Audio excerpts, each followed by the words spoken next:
Victoria Delgado. Todos conocéis y todos conocemos a Victoria Delgado. Sin duda es una de las referencias a nivel global en imagen cardíaca.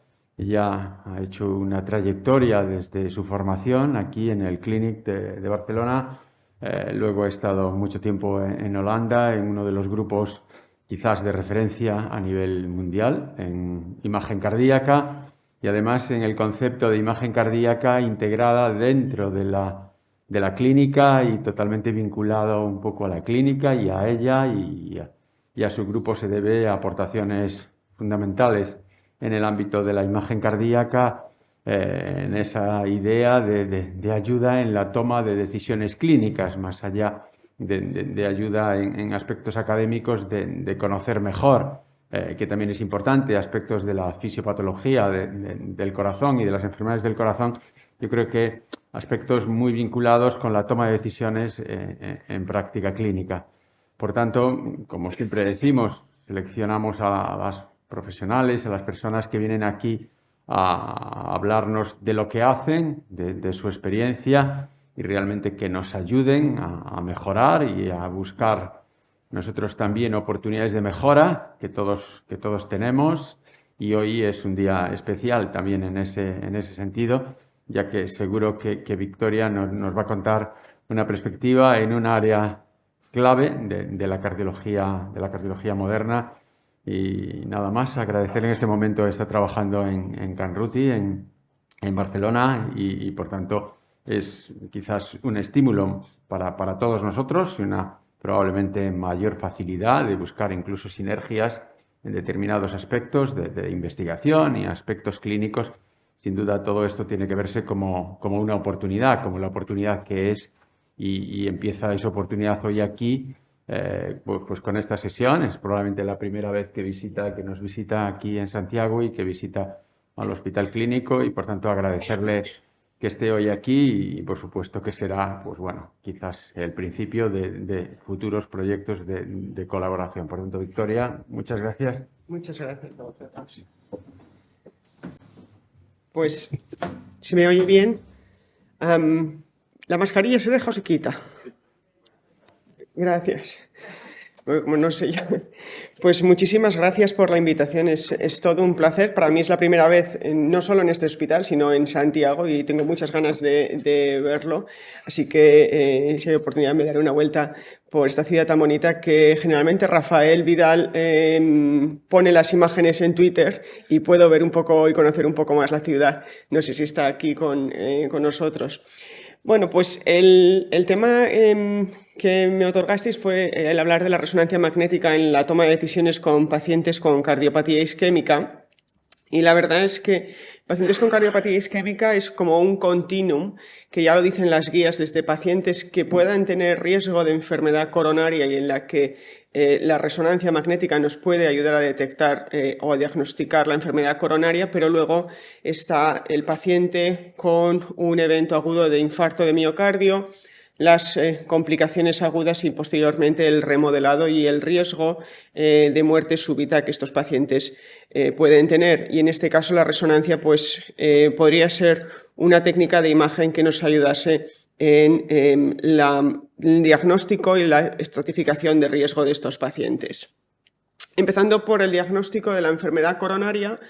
Para detectar la enfermedad coronaria sí que podemos ir a técnicas más anatómicas, como sería la coronariografía por TAC o la coronariografía invasiva, que básicamente nos indica el grado de lesión y estenosis del vaso, pero además el TAC también nos permite evaluar la carga de placa total que hay, caracterizar la placa y definir si hay criterios de alto riesgo para que esa placa se complique, o tenemos técnicas de imagen que nos dan un aspecto mucho más funcional, que serían las consecuencias hemodinámicas de esa estenosis o de esa disfunción coronaria, y en el que tendríamos técnicas de perfusión que son mucho más sensibles, como serían, por ejemplo, las técnicas de medicina nuclear o la resonancia magnética por perfusión, o las técnicas que detectan la presencia de alteraciones de la motilidad regional, como sería la ecocardiografía de estrés.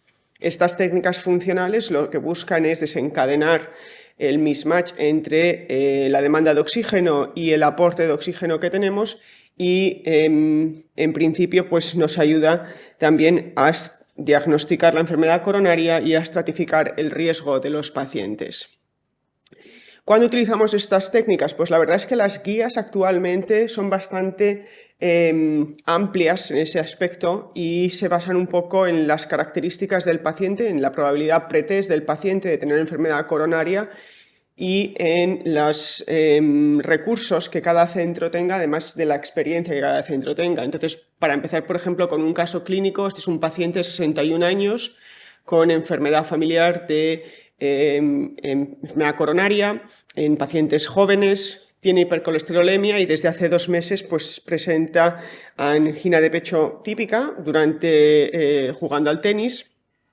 Se va hacia el lado izquierdo, hacia el brazo izquierdo y para por 20 minutos y luego ya pues, puede seguir jugando con un tiempo mucho más relajado. No tienen la exploración física signos a destacar y en el laboratorio pues, tiene una hipercolesterolemia y poco más. Este es el electrocardiograma, como podéis ver está en ritmo sinusal y es bastante anodino y esta es la ecocardiografía en un eje apical de 2 y 4 cámaras en el que nos observan alteraciones de la motilidad regional. Entonces la pregunta es si este paciente tiene enfermedad coronaria. La verdad es que los síntomas son bastante típicos, pero las técnicas diagnósticas en reposo pues, no nos indican nada y las guías consideran los síntomas de los pacientes en cuanto a las características del dolor torácico y si el paciente tiene además disnea o no y la edad, así como el sexo. Y en base a la probabilidad pretest, pues decidimos qué técnica de imagen podemos realizar. En el caso de que sea muy bajo, pues no tendríamos que realizar ningún test de imagen, pero sí que podemos realizar un TAC de coronarias que además, como he dicho antes, nos va a dar información sobre la carga de placa que el paciente pueda tener. Mientras que si la probabilidad pretest de enfermedad coronaria ya va siendo más alta, pues en esos casos un test de isquemia podría ser el de elección para justificar, en cierta forma, una intervención, a pesar de que el isquemia trial ha demostrado que igual la intervención no es necesaria. En los que son de muy alto riesgo, en esos casos sí que sería indicado el realizar una coronariografía invasiva, pero serían ya pacientes con cambios en el electro en reposo. Y aquí está un poco el esquema que las guidelines indica para evaluar a los pacientes. Si son de bajo riesgo, pues igual considerar un TAC de coronarias. Si el paciente tiene una probabilidad más alta, pues quizás un test de isquemia. En este caso, por ejemplo, podemos realizar una resonancia. El paciente tiene un riesgo intermedio alto con síntomas típicos de enfermedad coronaria y la resonancia magnética, además de darnos una caracterización del tamaño ventricular, del grosor de las paredes y de la función sistólica y las alteraciones regionales, pues nos permite evaluar la perfusión. Y en este caso, en el estrés, podéis ver que tiene toda una zona de hiporrealce en la primera fase en la zona inferoseptal, que se ve mejor en el siguiente, como podéis ver aquí en estas flechas, no sé si lo veis bien desde aquí, pero tiene una zona de hiporrealce.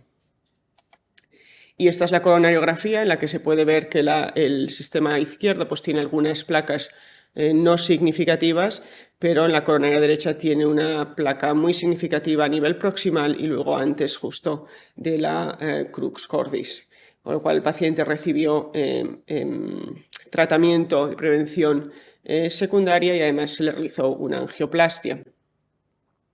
¿Qué evidencia tenemos para recomendar una resonancia para el diagnóstico de enfermedad coronaria? Pues uno de los estudios que intentó comparar el beneficio de realizar un test de isquemia comparado con otra técnica de imagen de isquemia como podría ser el SPECT o comparado con las guidelines de Reino Unido, las NICE guidelines, en las que se considera en cuanto a la probabilidad pretest realizar TAC de coronarias, SPECT o angiografía. La pregunta fue si el uso de la resonancia magnética o del SPECT podría reducir el número de pacientes que reciben una angiografía coronaria invasiva que no hubiera sido necesario realizarlo porque no daban en principio ninguna estenosis significativa. Y lo que se vio es que tanto la resonancia magnética como el SPECT reducían significativamente el número de angiografías coronarias invasivas significativamente. Y en cuanto al pronóstico, no había diferencias en cuanto al uso de resonancia o SPECT o en base a las recomendaciones de las NICE Guidelines, pero hay que considerar que estos pacientes son por lo general de bajo riesgo y el número de eventos que esperamos es generalmente bajo, como en otros estudios randomizados, como por ejemplo el PROMIS. En una población mucho más amplia, por ejemplo, en el registro de Estados Unidos que utilizaban la resonancia magnética de estrés, pues en este caso se evaluó el pronóstico que la resonancia de estrés nos daba en el caso del manejo de los pacientes con síntomas de dolor torácico. Y en aquellos pacientes que tenían isquemia y que además, como podemos realizar técnicas de caracterización tisular con la presencia de realce tardío que nos indica que hay infarto, aquellos pacientes que tenían isquemia y realce tardío tenían un peor pronóstico y en base al grado de isquemia, cuanto mayor la isquemia era, pues el pronóstico también era peor. El caso es que, en principio, si la resonancia magnética de estrés es negativa completamente, esto se asocia a una tasa de eventos al año muy baja de 0,6%. Y cuando el estudio de estrés de resonancia es anormal tanto para isquemia como para la presencia de cicatriz, pues como podéis ver se asociaba a una tasa de eventos muy alta, con lo cual eso nos permite no solamente diagnosticar al paciente, sino además también estratificar el riesgo en cuanto al tratamiento que debemos realizar en estos pacientes. Una vez ya tenemos el paciente diagnosticado, pues puede llegar también el paciente con un infarto agudo de miocardio y en la fase aguda generalmente los parámetros que utilizamos para estratificar el riesgo de los pacientes son los volúmenes, la fracción de eyección, la extensión de las alteraciones de la motilidad regional, si existe insuficiencia mitral significativa o no, y luego parámetros de función diastólica y volúmenes de la aurícula izquierda y también la función del ventrículo derecho. En este caso yo creo que la resonancia magnética es considerada la técnica de referencia para medir los volúmenes ventriculares tanto del izquierdo como del derecho y para medir los volúmenes auriculares, y cuanto mayor sea el volumen del ventrículo izquierdo, y esto ya fue demostrado con ecocardiografía hace muchos años, peor es el pronóstico de estos pacientes. Lo mismo si analizamos las alteraciones de la motilidad regional. Cuanto mayor es el índice de alteración de la motilidad regional, peor es la función del ventrículo izquierdo medida por medicina nuclear, y además en cuanto a pacientes que tendrán un evento a largo plazo, pues aquellos pacientes con mayor número de alteraciones de la motilidad regional y peor función del ventrículo izquierdo, pues mayor es el riesgo de que tengan estos eventos. Pero quizás, como he dicho antes, la resonancia tiene como característica única que permite evaluar las características del tejido. Y dentro del infarto tenemos diferentes técnicas que nos permiten evaluar diferentes aspectos del infarto. Podemos evaluar el tamaño del infarto con técnicas de realce tardío, como podéis ver aquí, pero además también podemos evaluar la presencia de obstrucción microvascular, de hemorragia intramiocárdica y edema. En el caso del infarto, todos sabemos que a mayor tamaño del infarto, peor es el pronóstico de los pacientes, y además podemos evaluar también en la fase precoz la presencia de edema. Hay que recordar que cuando tenemos el infarto agudo muchas veces podemos sobreestimar el tamaño del infarto porque está toda la fase de edema, y esto se puede ver con técnicas de T2, como veis aquí, con este hiperrealce. Y luego, como he dicho antes, tenéis también la presencia de obstrucción microvascular y hemorragia, que ambos parámetros se han asociado con peor pronóstico de los pacientes. Y eso es lo que la resonancia magnética nos aporta en comparación con otras técnicas. Nos permite caracterizar todo lo que es la evolución del infarto, desde el momento de la isquemia a la fase de reperfusión, y cómo evoluciona esa cicatriz del infarto a lo largo de los días después de la revascularización.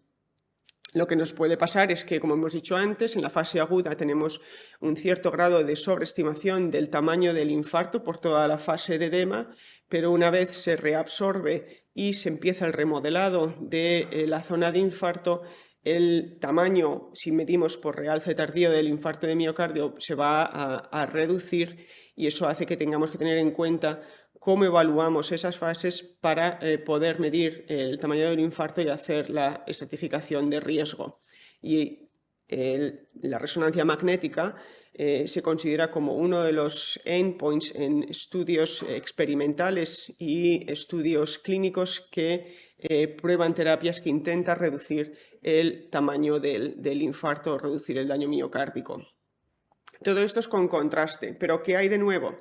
Pues la verdad es que ahora las técnicas han evolucionado de tal forma que podemos aplicar técnicas de inteligencia artificial que nos permiten detectar la presencia de escara sin tener que utilizar gadolinio. Y esto es lo que se llama el Virtual Native Enhancement, el hiperrealce nativo virtual, que se ha desarrollado en el grupo de Oxford, comparado con estudios histológicos y también con resonancias de estudios randomizados como Celoxami u otros estudios de infarto. Esto fue publicado hace muy poco, en el que se comparaba las técnicas de realce tardío con las técnicas de detección de este realce, pero en tejido nativo. Y lo que podéis ver aquí es que tenían una correlación bastante precisa entre las técnicas de realce tardío como las técnicas de no contraste o de hiperenhancement virtual, tanto, por ejemplo, en cuanto a la transmuralidad como también a la localización, y por tanto tiene muy buena correlación para la determinación del infarto de miocardio. ¿Cuáles serían las implicaciones de esto? Bueno, pues que en la fase crónica del infarto podríamos reducir lo que es la exploración o el estudio de los pacientes sin tener que administrar contraste, sin tener que esperar luego 10 minutos para realizar la adquisición, porque simplemente realizando la adquisición en cine y la adquisición de las imágenes en nativo, pues podemos evaluar ese tamaño del infarto y hacer la estratificación de riesgo de los pacientes. Hay que decir que este estudio se realizó en pacientes en fase crónica, con lo cual no sabemos cómo esta técnica funciona en la fase aguda y cómo es la correlación en pacientes en los que puede tener un mayor grado de edema, pero conociendo la trayectoria del grupo de Oxford y de Stefan Neubauer, yo creo que no se quedarán ahí y seguirán investigando en cuanto a las posibilidades que esta nueva técnica ofrece. Esto sería el infarto. ¿Qué pasa cuando el paciente está en la fase crónica, cuando nos llega un paciente en situación de insuficiencia cardíaca o con ventrículos muy dilatados y una función sistólica del ventrículo izquierdo muy reducida? ¿Cuáles son las preguntas a contestar? Pues las preguntas a contestar es generalmente si necesitamos revascularizar esos pacientes, si el paciente necesita un DAI, si el paciente necesita, por ejemplo, una terapia de resincronización, o incluso si el paciente tiene insuficiencia mitral, como en este caso, si debemos hacer algo. Y en cuanto a la necesidad para revascularización, bueno, pues en principio, cuando tenemos un paciente con estas características, con una fracción de eyección tan reducida y se va a coronariografía y tiene 3 vasos, la pregunta es, ¿tenemos que hacer algo en este paciente? ¿Hay viabilidad miocárdica? Bueno, pues este es un caso de un paciente de 59 años, hipertenso, fumador, que llega en situación de insuficiencia cardíaca con síntomas de disnea de más de un mes, y en la coronariografía tiene 3 vasos, se realiza un bypass y al cabo de un año pues podéis ver que los volúmenes ventriculares se han reducido y la función sistólica del ventrículo izquierdo ha mejorado. Con lo cual,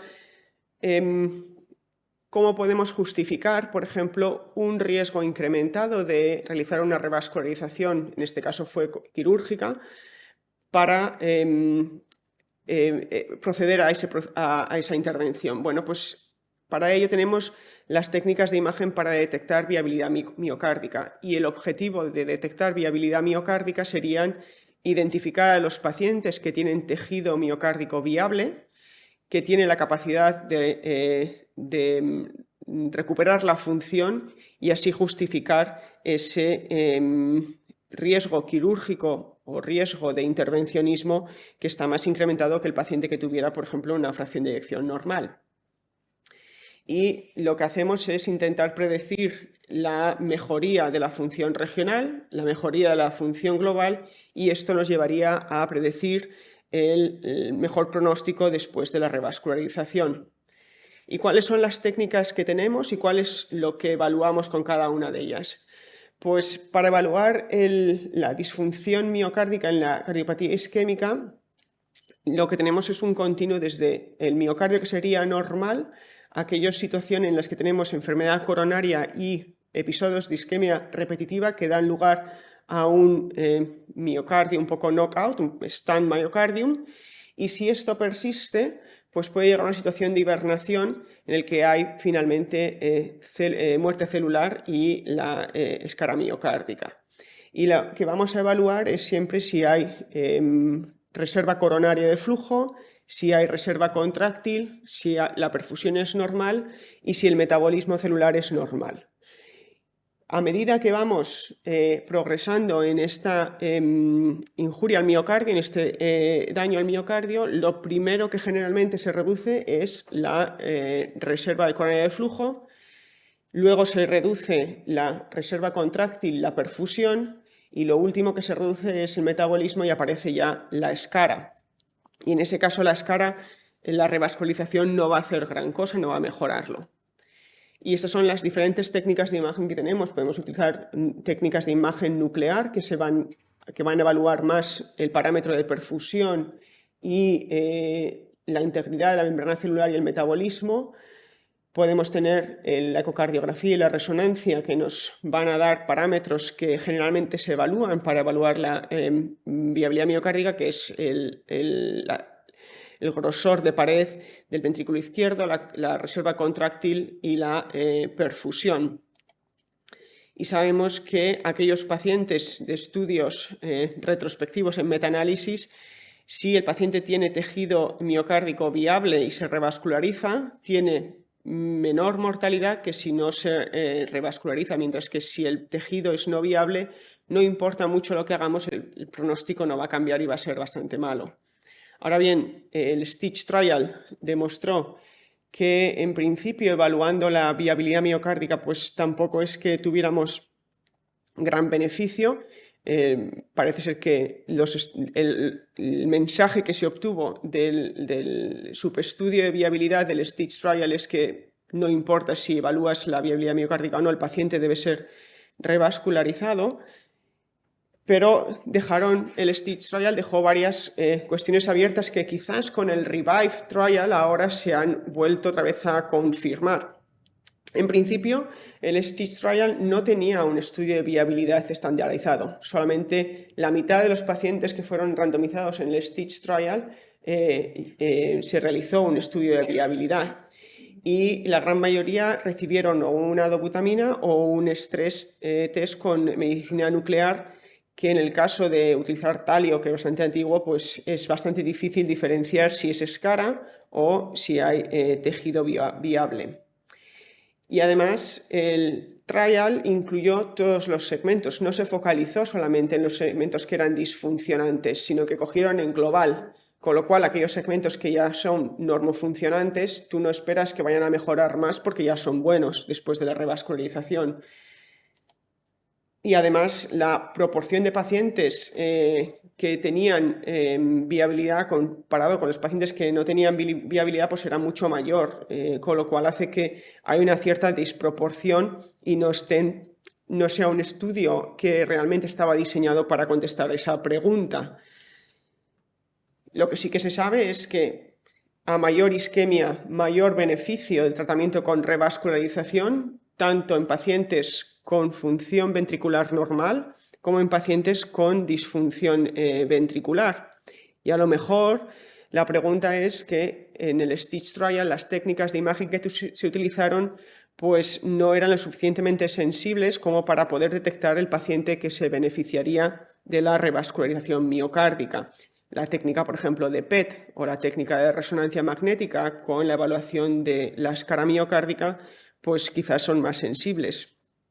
Y además, la resonancia magnética es bastante versátil porque no solamente nos da el tamaño del grosor de pared, sino que también nos da la escara, como hemos dicho antes, permite evaluar la perfusión y permite evaluar la reserva contráctil si utilizamos dobutamina y además permite evaluar el metabolismo, que queda mucho más relegado a la aplicación experimental, pero que van saliendo más y más estudios de la importancia de evaluar el metabolismo del miocardio para entender un poco por qué algunos pacientes responden de una manera u otra a las diferentes terapias. ¿Cuál es la evidencia que tenemos de evaluar la viabilidad miocárdica con resonancia, tanto para el tamaño de grosor de pared del ventrículo izquierdo? En este caso, la sensibilidad, la especificidad, sensibilidades buenas, especificidad para este parámetro es bastante baja. Si nos fijamos en el realce tardío, este sería el parámetro que es más sensible y mejora la especificidad del grosor de pared, y esto se demostró también en un JAMA en el que el grosor de pared no era suficiente como para detectar el paciente que se beneficiaría de revascularización. Y quizás el más específico, otra vez, es la detección de reserva contráctil con dobutamina, pero no hay muchos centros que utilicen dobutamina en la resonancia. La combinación de los dos, este es un estudio que se hizo en Leiden, combinando la reserva contráctil junto con la presencia de realce tardío, pues incrementaba mucho más la probabilidad de detectar aquellos pacientes que sí mejorarían en cuanto a la recuperación de la función después de la revascularización.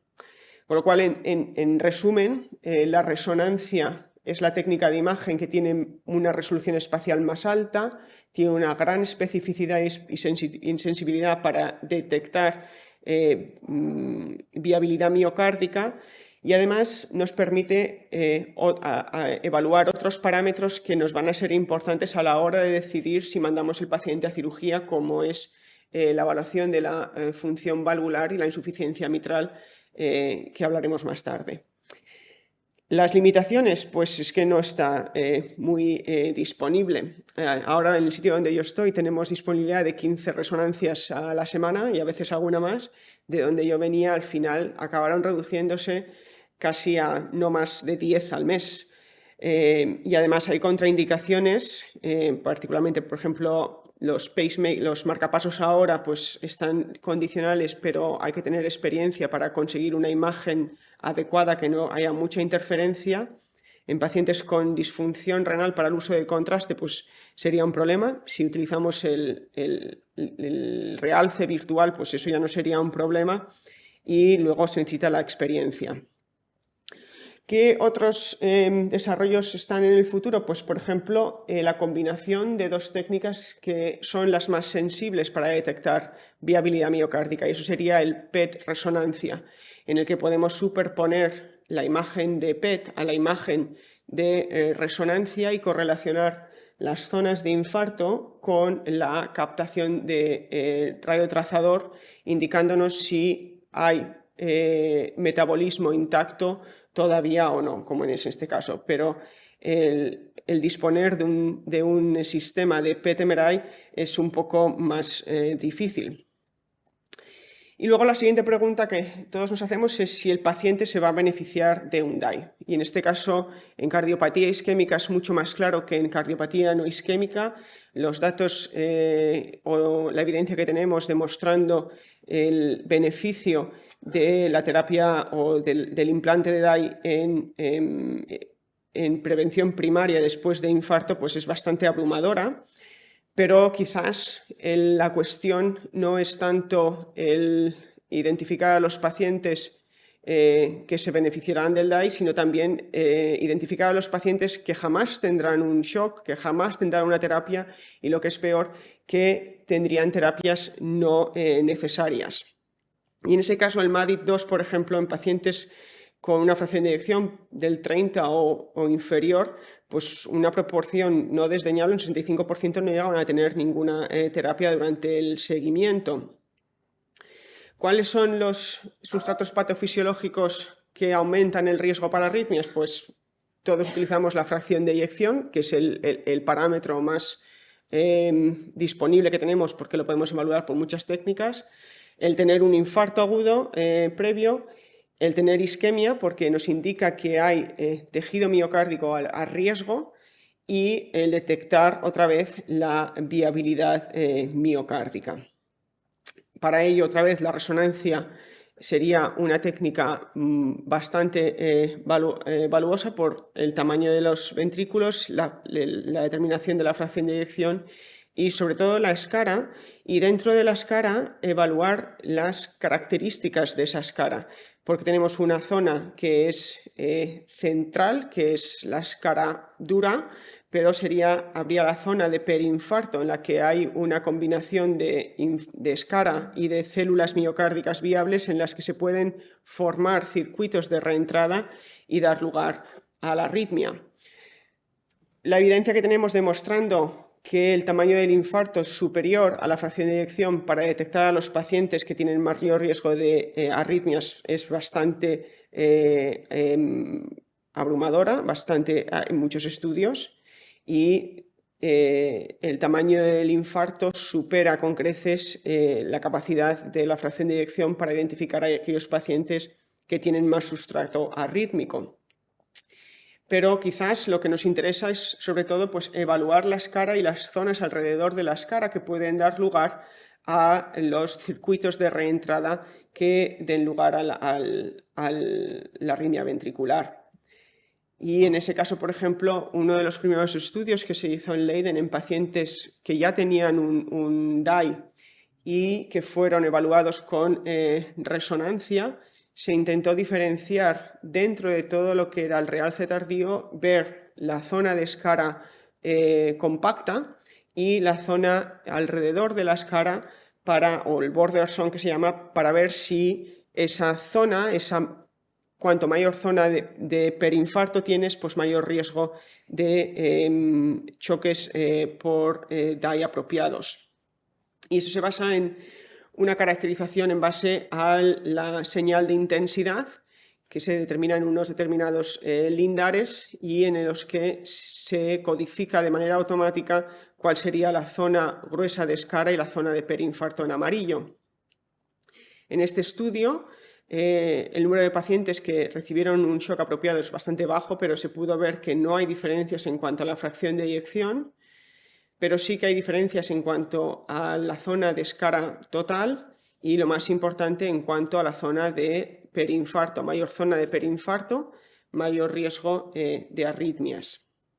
Y ya más recientemente, estudios con, por ejemplo, Antonio Berruezo han demostrado que si vamos más finos y hacemos un estudio de esta escara para intentar evaluar la presencia de canales que darían lugar a estas arritmias, pues ha visto que aquellos pacientes que tienen arritmias ventriculares tienen una zona de perinfarto mayor que los que no tienen arritmias y tienen una zona donde podrían localizarse esos canales mucho mayor que en los pacientes que no tienen arritmias, dando lugar a estas curvas de Kaplan-Meier donde se ve la diferencia en cuanto a eventos a lo largo de los años en los pacientes que tienen estas zonas de perinfarto con respecto a los que no la tienen.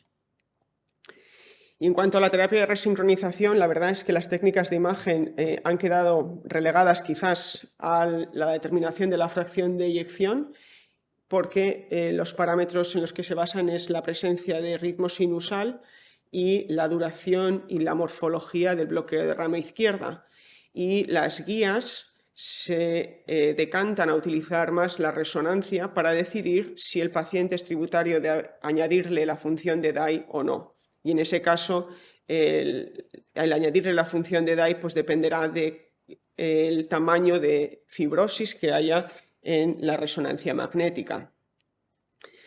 La disincronía ha quedado bastante relegada, no sé vosotros, pero nosotros no medimos la disincronía ya, pero sí que es importante evaluar la escara porque sí que se ha asociado a un mayor número de pacientes que no responden a la terapia de resincronización, lo que no quiere decir que yo no le pondría un resincronizador a ese paciente. Si tiene criterio se lo pondría igualmente porque sí que va a beneficiar en cierto grado, aunque no veamos una mejoría enorme de remodelado ventricular.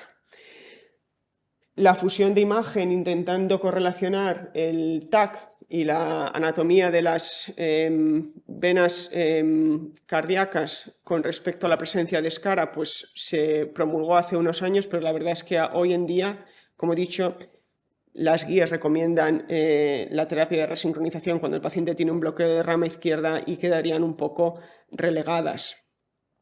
Pero lo que sí que ha aumentado es el número de pacientes que se tratan por insuficiencia mitral. Todos aquellos pacientes que tengan una cardiopatía isquémica con tethering de las valvas tienen un riesgo de tener también insuficiencia mitral y eso ha demostrado que está asociado a un peor pronóstico. Y la verdad es que si la cirugía, si el paciente va a revascularización coronaria, pues siempre se añadirá una cirugía de la mitral si la insuficiencia mitral es severa, pero si el paciente no tiene indicación para revascularización, pues quizás una terapia menos invasiva como es el borde a borde o las terapias de anuloplastia o las terapias de reemplazo valvular, pues podrían ser una alternativa. Ahora bien, aquí tenemos dos estudios, el MITRA-FR y el COAP, que ya todos sabéis, en el que los resultados de la terapia con MitraClip pues, fueron bastante diferentes, mientras que el COAP demostró que había una mejoría en cuanto al pronóstico y eso se ha demostrado después en el seguimiento a más largo plazo. El MitraFR no demostró ese beneficio comparado con terapia médica. Y los factores que han dado lugar a esos resultados pues, se han atribuido a que las medidas de cuantificación de la insuficiencia mitral no eran las mismas, que los pacientes del MitraFR quizás eran mucho más avanzados que los del COAP, etcétera, etcétera. Yo creo que ahora a los dos lados del Atlántico se ha intentado homogeneizar la forma en cómo evaluamos el grado de insuficiencia mitral. Y básicamente ahora tenemos aquellos pacientes que tengan una probabilidad alta de que tengan insuficiencia mitral severa y se basa en parámetros que no tenemos que cuantificar de momento. Siempre considerar parámetros cualitativos, como sería, por ejemplo, el tener un tethering severo, el que tendría un jet central de regurgitación bastante grande, el que fuera holosistólico. Parámetros semicuantitativos incluimos solamente la vena contracta y el flujo reverso de las venas pulmonares, y parámetros estructurales como serían un ventrículo remodelado y unas presiones de llenado pulmonares bastante altas. Si hay 3 o 4 parámetros de estos, podríamos considerar que es insuficiencia mitral severa y no tenemos que cuantificar. Pero si no, entonces hay que hacer la cuantificación y en este caso, tanto para la insuficiencia mitral primaria como para la secundaria, los valores de corte para el orificio regurgitante, para el volumen regurgitante y la fracción regurgitante son los mismos. Ahora bien, hay que tener en cuenta que estos pacientes tienen un bajo flujo y eso puede dar lugar a un volumen regurgitante menor y tienen un área de falta de coaptación no circular, con lo cual la determinación del área del orificio regurgitante no va a ser tan precisa y puede ser menor de la que nos esperamos. En cualquier caso, cuando hay dudas, las guías recomiendan el realizar o una ecocardiografía transesofágica o una resonancia. Este es un caso, por ejemplo, en el que vemos que tiene un jet amplio, tiene bastante tethering, tiene dilatación del ventrículo izquierdo, tiene flujo reverso de las venas pulmonares, pero cuando venimos la vena contracta o el radio de Pisa, pues no son lo que nos esperamos. Y en ese caso hay que cuantificar. La ecocardiografía tridimensional probablemente sea el parámetro o la técnica a elegir, ya que infraestima mucho menos el volumen regurgitante comparado con la resonancia que si comparamos, por ejemplo, con la ecocardiografía 2D, pero la resonancia, pues la verdad es que nos ofrece múltiples técnicas para poder cuantificar el volumen regurgitante de manera precisa, ya sea por diferencia de stroke volume y el volumen, el cambio de volumen del ventrículo izquierdo, como las diferencias entre el volumen de ventrículo izquierdo y derecho, o técnicas más avanzadas como serían las de 4D Flow, por ejemplo. Y la otra pregunta es si los pacientes con el MitraFAR eran más avanzados que los pacientes con del COAPT. Y la verdad es que es bastante difícil predecir cuál será el paciente que después del CLIP mejorará. Y aquí os presento dos casos. Este era un paciente de 59 años con cardiopatía isquémica, con bloqueo de rama izquierda, tenía insuficiencia renal y estaba ingresado en la unidad coronaria en NIA clase 4 con inotropos que no se podían retirar.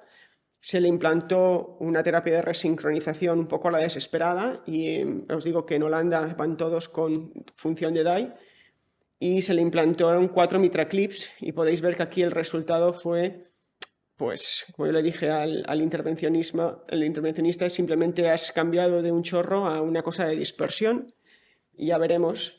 Pero bueno, el paciente se pudo destetar de los inotropos y a nuestra sorpresa a los 6 meses volvió y la verdad es que los volúmenes se redujeron, la insuficiencia mitral todavía era considerable pero había reducido, el paciente tenía mejoría sintomática y de hecho los volúmenes y la función de eyección habían mejorado. Este paciente se tiró 4 años sin volver a ingresar y en el último ingreso ya se consideró igual para un LVAD, pero los cirujanos consideraron que lo podrían revascularizar otra vez y realizar un recambio valvular mitral.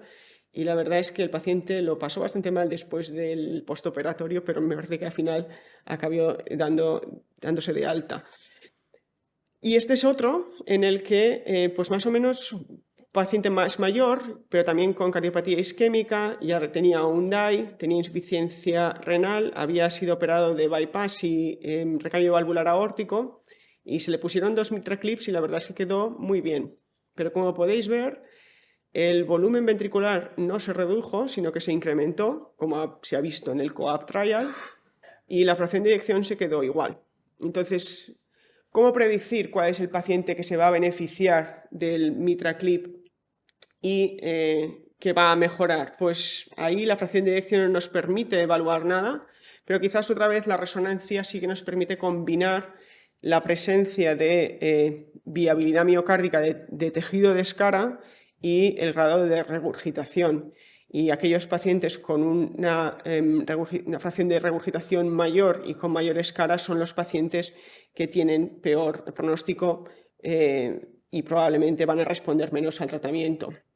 Con lo cual, en una visión completa de lo que sería la resonancia en pacientes con patología coronaria, pues cuando tengamos la sospecha de enfermedad coronaria, pensar en la resonancia de estrés para detectar isquemia como un método válido para diagnosticar al paciente, y en pacientes ya con cardiopatía isquémica como un infarto, pues en la fase precoz del infarto, el tamaño del infarto sería el parámetro que más nos permite estratificar el riesgo de los pacientes y predecir el riesgo de remodelado. Y en cardiopatía isquémica crónica, bueno, pues todas las preguntas que tenemos cuando tenemos un paciente. Sí, se necesita revascularización, necesita un DAI, necesita una resincronización y necesita hacer algo con la insuficiencia mitral o no. Muchas gracias por vuestra atención.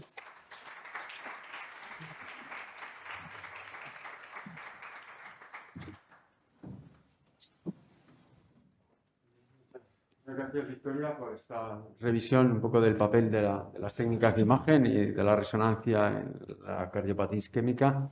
Y como tú comentas, realmente es algo muy amplio porque prácticamente puede jugar un cierto papel en la toma de decisiones clínicas en diferentes escenarios de la cardiopatía isquémica. Al final, eso es lo relevante, porque a veces lo académico está bien y hay que generar conocimiento, pero que ese conocimiento al final tenga una repercusión en la toma de decisiones clínicas, que eso es quizás lo más importante, ¿no?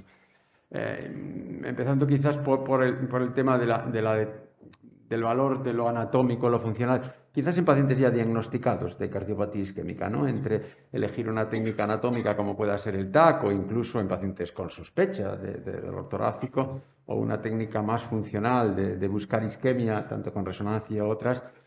Bueno, aunque tú ya has comentado esto, los datos de la isquemia, otra vez ahora en Circulation se vuelve a publicar cosas de la isquemia respecto al seguimiento ya en el extended a más largo plazo. ¿Tú aún crees que más allá de lo anatómico, que yo creo que el CT, si hay disponibilidad de CT y la disponibilidad cada vez es mayor y es rápida, pues se acabará imponiendo, se ha reducido bastante, al menos en Europa, la realización de técnicas funcionales de isquemia? ¿Tú crees que eso es una trayectoria adecuada o estamos yendo por un camino que nos dé menos información y yendo cada vez más a lo anatómico y que esto esté muy condicionado por los resultados de la isquemia, del estudio de isquemia, donde lo anatómico pueda prevalecer? ¿Qué te parece? ¿Crees que iremos cada vez más a lo anatómico o lo funcional recuperará papel en la toma de decisiones? Claro que Pues es muy buena pregunta. La verdad es que el Ischemia Trial tiene varias lecturas. En principio, todos los pacientes del Ischemia Trial tenían isquemia moderada, con lo cual la pregunta del Ischemia Trial no es tanto si la detección de isquemia nos permite tratar mejor o mejorar el pronóstico de los pacientes, sino que la pregunta del Ischemia Trial era si el realizar una revascularización conllevaba mejor pronóstico que el hacer un tratamiento médico óptimo en aquellos pacientes que de entrada tienen un riesgo alto. Y sobre todo, la pregunta es que todos aquellos pacientes además no tenían enfermedad de tronco o enfermedad de tres vasos, con lo cual ya estás condicionando un estudio anatómico. Y luego pones la isquemia, que todos tienen que tener la isquemia moderada. Con lo cual, el isquemia, si nos miramos el diseño, ya te está contestando esa pregunta. Todos van primero a un estudio anatómico y luego ponemos la isquemia de entrada encima de ello. Y es un poco también, si nos vamos al Stitch Trial, tenemos que conocer la anatomía coronaria para luego poner el grado de viabilidad miocárdica o la presencia de isquemia y luego decidir si hacemos algo o no. Con lo cual, ahí yo creo que con la disponibilidad que hay de TAC y con toda la información que le podemos sacar el TAC, probablemente iremos más hacia TAC en aquellos pacientes de riesgo bajo, intermedio bajo. En aquellos pacientes con riesgo intermedio alto, pues quizás me iría más a una coronariografía. También me puedo ir a un TAC, pero si voy a tener mucho calcio, si voy a tener artefactos que no me van a permitir definir la correlación con los síntomas, bueno, pues no lo sé. Sí que es verdad que el TAC, de hacerlo, se tiene que aportar la información no como si se leyese una coronariografía invasiva. Se tiene que dar información de la carga total de placa, de la presencia de características de alto riesgo de placa, y eso conlleva un informe mucho más detallado, que simplemente 30%, 40%, 50% de estenosis. Sí, sin duda, en el isquemia, aunque en realidad muchas veces era la isquemia, era la clínica, la angina que tenía el enfermo, y uno ya suponía que eso era la isquemia que tenía el enfermo, porque no todos los enfermos se hizo un test de detección de isquemia, aunque la mayoría de los enfermos o todos los enfermos tenían que tener angina para entrar en el estudio, ¿no? Sí, bueno, yo creo que al final todas las técnicas aportan un papel, pero es fundamental tener, yo creo que una cierta racionalidad en qué vamos a hacer, ¿no? Porque echarle todo a todos y a la máxima dosis eso no funciona o no debe funcionar, porque al final Claro, si uno piensa que la toma de decisiones la vas a hacer en base a todo un conjunto de información y quieres todo un conjunto de información, a veces igual incluso te vas a equivocar, porque Sí, sí. si no eres capaz de integrarla. Yo creo que es un tema muy relevante, aunque, bueno, estamos viendo que cada vez vamos a lo anatómico y un poco definir el papel que lo funcional pueda jugar en determinados casos, yo creo que es muy, muy importante, ¿no? En línea con esto. Y solo un poco por mi parte, un poco porque puede haber un cierto debate, tú ya has mencionado aquí el Revive. El Revive ha venido a, bueno, a cuestionar algunas cosas, ¿no? Es decir, el Stitch es de una época, el Revive es de otra época. Siempre estamos hablando de épocas cuando hablamos de ensayos clínicos que no son reproducibles, pero el Revive realmente ha sido como una especie de jarro de agua fría a la cardiopatía isquémica, a la enfermedad multivaso, a la viabilidad y a y a la angioplastia, porque no es cirugía. Los cirujanos ya dicen que a ellos no les aplica porque eso es angioplastia. Entonces, enfermedad multivaso, reducción de la fracción de eyección, síndrome clínico de insuficiencia cardíaca y viabilidad, porque se exigía viabilidad y resulta que se randomizan a angioplastia o tratamiento médico óptimo y tal. El tratamiento médico óptimo cada vez es más óptimo y en el isquemia fue muy óptimo y creo que eso es muy importante. Antes de decidir nada, el tratamiento médico óptimo es importante y a veces incluso en insuficiencia cardíaca corremos demasiado a resincronizar o a hacer cosas sin tratamiento médico óptimo y eso nadie ha demostrado que juegue un papel. Pero ¿qué lectura haces del Revive en el contexto del Stitch y de nuevo en el contexto de toma de decisiones? Porque yo estaba más o menos confortable con pacientes con insuficiencia cardíaca, fracción de eyección reducida, enfermedad multivaso, viabilidad, lo voy a revascularizar porque probablemente lo voy a beneficiar. Pero ahora el Revive, al menos a mí y a otros muchos, nos ha descolocado un poco. Sí. ¿Qué vamos a...? Porque además era un ensayo clínico relativamente bien diseñado, un número de pacientes relativamente razonables, es decir, con una serie de consideraciones. ¿Qué hacemos ahora en la enfermedad multivaso con viabilidad y depresión de la función cardíaca? ¿Cuándo revascularizar? Porque esa es la pregunta que los clínicos nos tenemos que hacer en ese contexto, ¿no? Sí, la verdad es que el Revive ha sido un poco, como tú dices, la confirmación en cierta forma que igual no estamos enfocando el tratamiento de manera adecuada.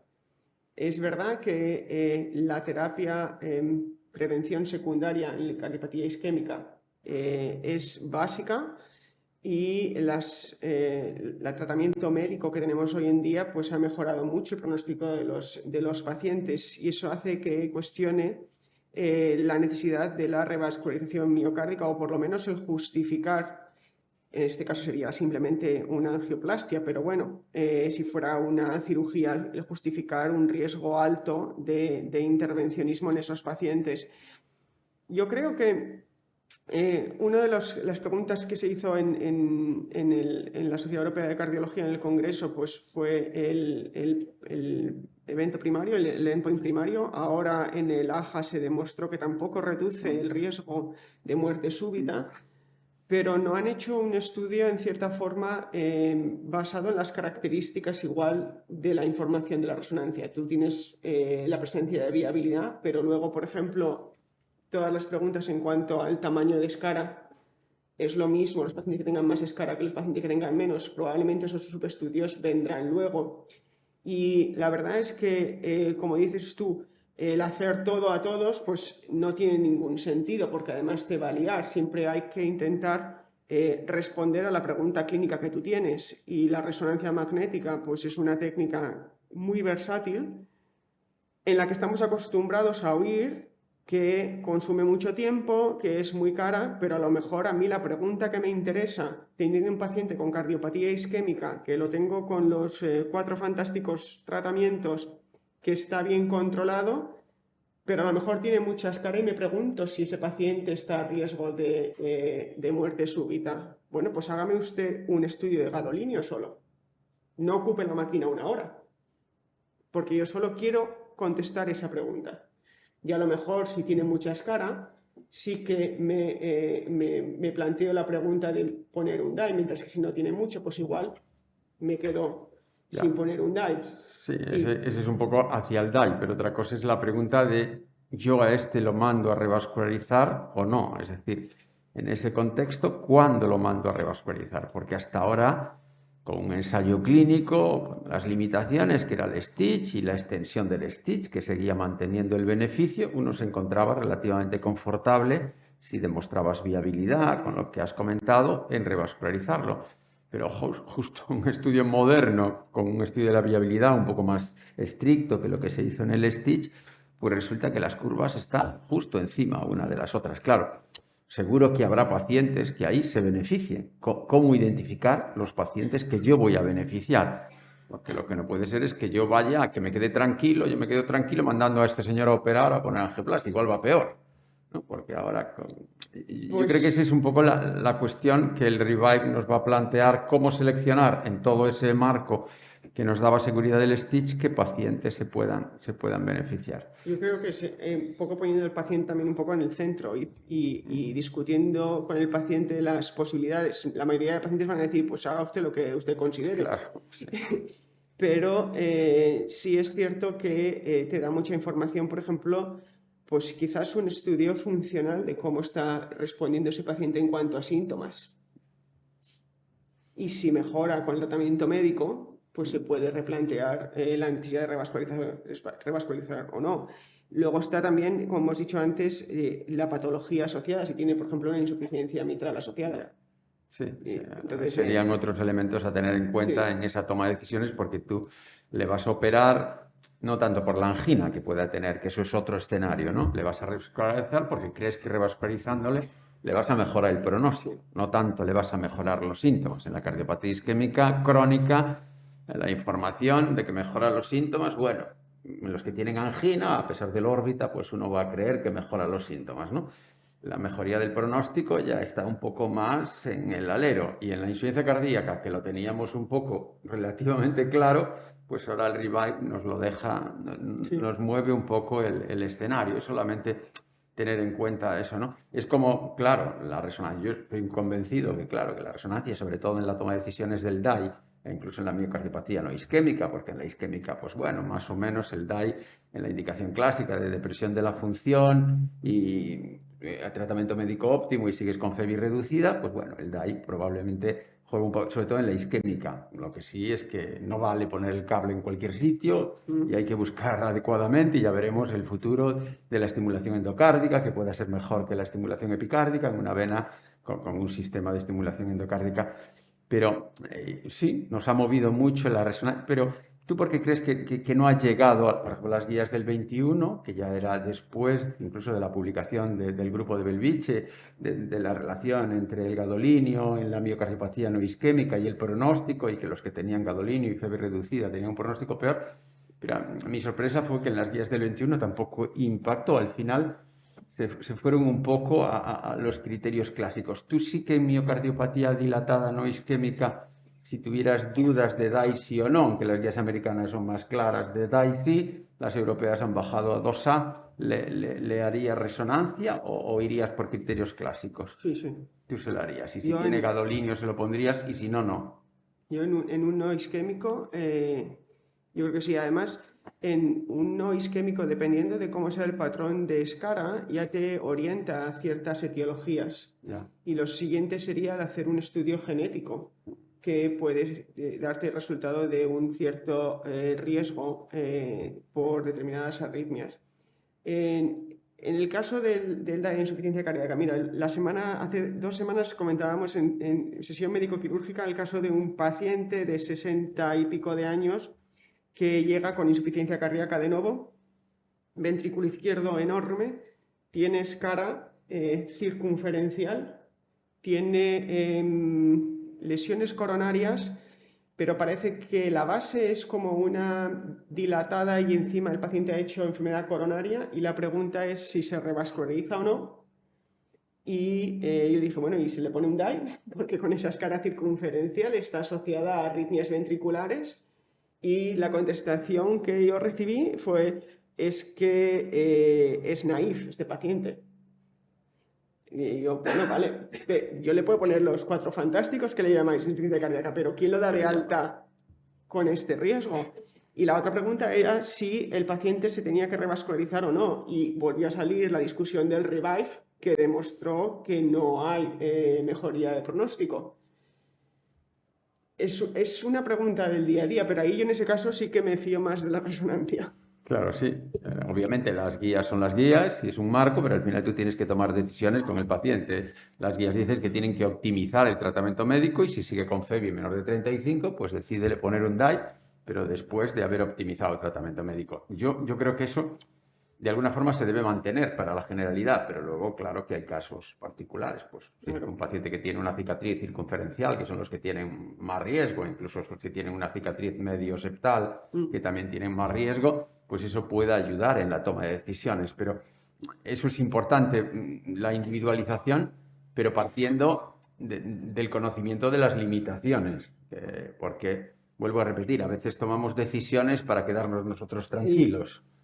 Lo voy a revascularizar porque así ya lo he hecho. Oiga, igual está usted metiendo la pata, pero mucha gente se queda tranquilo, o mucha gente se queda tranquilo porque le pone un DAI. Un DAI tampoco es inocuo en determinadas condiciones, o lo resincronizo, tampoco es inocuo porque hay una parte de no respondedores y con todo un cacharro colocado dentro del corazón, pues tiene sus limitaciones. Yo creo que es un área fantástica, vinculada con la cardiopatía isquémica, vinculada con la insuficiencia cardíaca, vinculada con el diagnóstico. Yo no sé si hay algún comentario, la doctora Pedreira. Quiero felicitarte por tu presentación, por la excelencia de esta revisión.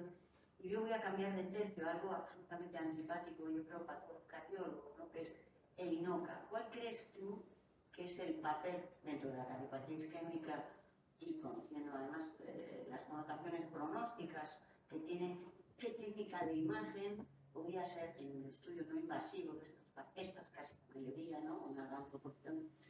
Y si la resonancia magnética de estrés puede ser una técnica de primera línea para excluir o para confirmar. Esa es muy buena pregunta. Sí, la verdad es que ¿llamas Minoca o Inoca? Inoca. Ahí yo me decantaría siempre primero por un TAC. ¿Por qué? Otra vez, porque me va a dar información también de la patología vascular, porque al fin y al cabo, en cierta forma, es una enfermedad de la función arterial también. Podemos tener placa que no llegue a ser obstructiva, pero puede condicionar que el vaso no esté funcionando de forma adecuada. Y luego sí que puedo utilizar una resonancia para ver que los síntomas que la paciente o que el paciente puede tener se correlacionan con algo funcional que yo estoy viendo. La decisión terapéutica es como luego decirle al paciente, tengo una buena noticia y una mala noticia. La buena noticia es que le he diagnosticado, la mala es que no hay tratamiento. Eso es lo antipático de este tema. Sí. No es nuevo, porque realmente son dietas, estatinas, pero por lo menos una población que se está testando importante en cifras, y a lo mejor algo más. Sí. Sí, pero lo importante en estos contextos es, y con la información que voy a tener, ¿qué implicación tiene? Siempre. Ese es el gran problema de la cardiología y de otras cosas, pero sobre todo de la cardiología. Porque no vale tener información, vale saber que con lo que me van a decir, ¿qué voy a hacer? Y si no hay nada que vaya a hacer con lo que voy a decir o con lo que voy a hacer, pues claro, es que la indicación apropiada de pruebas es un tema. Luego está, por ejemplo... Otra cosa es la investigación clínica en determinados escenarios, que eso es aparte y hay que promover investigación clínica y generar conocimiento, pero otra cosa es, y con la información que me dan, ahora, ¿qué implicación tiene? Claro. Y particularmente en el caso de la resonancia, falta pues muchas veces la experiencia de qué hacer con ello. Creo que hay técnicas más novedosas, pero se quedan relegadas al campo de la experimentación, que igual sí que nos pueden aportar más conocimiento. O, por ejemplo, todo lo que sería el metabolismo cardíaco y el uso, por ejemplo, de fármacos que puedan potenciar ese metabolismo, como trimetacidina o alguna cosa de estas, por ejemplo, en pacientes con HFpEF. Con INOCA ya no sé, para mí es como tú dices, un aspecto bastante antipático porque las conclusiones al final es que estamos muy limitados. Amparo. Xavier, viene un poco de todo lo que has comentado, pero también un poco de tercio, valvulopatía, ¿no? Voy a hacer dos preguntas ligadas. Una es, la impresión que tengo yo es que valvulopatías, dada la baja disponibilidad de la resonancia que tenemos, bueno, no en este centro, pero bueno, parece que siempre vamos tarde cuando vamos a la resonancia. La usamos para valorar paciente que ya tiene un ventrículo dilatado, que tiene insuficiencia aórtica, eso no es central, eso no, ¿sabes? ¿Crees que el uso más utilitario de la resonancia en valvulopatías nos va a mejorar la indicación de hacer algo con ellas, de usarla de una forma más rutinaria, y no ir siempre al final? Y luego, si crees que lo que has comentado de hacer una resonancia dirigida a responder una pregunta, dada la baja disponibilidad que hay en estos sitios, mejoraría, y si realmente merece la pena intentar hacerlo de esta forma, la organización de una unidad. Sí, pues gracias, Amparo. La verdad es que esa es la pregunta que contrasta con el INOCA. Para valvulopatía sí que hay un tratamiento eficaz. Y el tener un equipo quirúrgico potente, con buenos resultados, que permite dar una reparación valvular mitral de manera duradera y buena, pues no tendríamos que llegar a la resonancia. La resonancia la utilizaríamos quizás pues para aquellos casos dudosos de cuantificación de la severidad, pero es que en una primaria seguro que ya sabes si está dilatado el ventrículo o no, si tiene fibrilación auricular o no, si tiene la aurícula dilatada, y eso el eco ya lo tienes. La resonancia te podría dar una respuesta más específica a cosas para las cuales hoy mismo no hay respuesta, como por ejemplo serían aquellos pacientes con disyunción del anillo mitral y el riesgo de arritmias. Vale, yo mido eso. ¿Y qué? ¿Le tengo que poner un DAI o no? No hay evidencia realmente. Pero sí que hay evidencia demostrando que si ese paciente se trata antes, tiene mejor pronóstico. La aórtica no, olvídate, es mitral, regurgitación mitral y todo lo que sería derecho, porque además van con los congénitos, por ejemplo.